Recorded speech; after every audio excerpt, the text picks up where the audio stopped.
All right, so if you watched my last video, I'm back with another one. And this time we going to talk about the non-repudiation, which is basically a digital contract. This is basically like how key infrastructures are constructed and how we find out you are who you say you are. You know what I'm saying? This is our proof of integrity by using these non-repudiation digital contracts, right?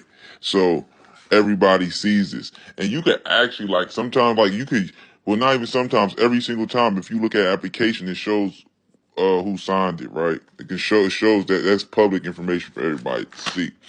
Moving right along, we're talking about the CIA triage, which stands for confidentiality, integrity, and then availability.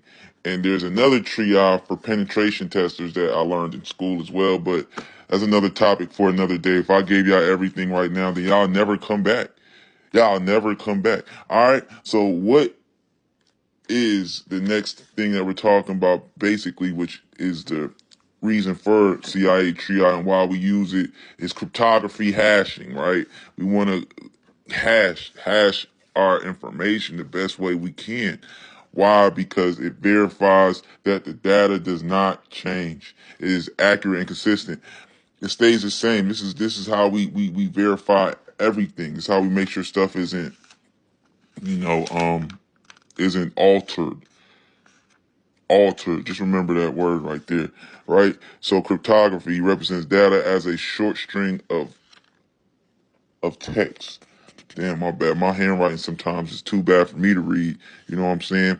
So basically, it's just a short string of text of hashed cryptography. It's just a short string of text, right? Which is identified as cryptography hashing, right? But this is a message digest of footprint, and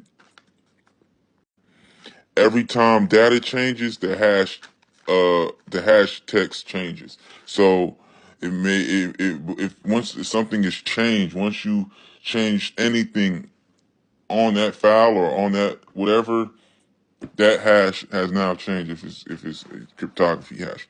All right. So gap analysis, right? So this gap analysis is basically an analytical way. This gap analysis is an analytical way of how you analyze where you are for organization and where you want to be, right? So you'll have a sit down with only the pertinent team members who make a lot of decisions in the organization, and they'll basically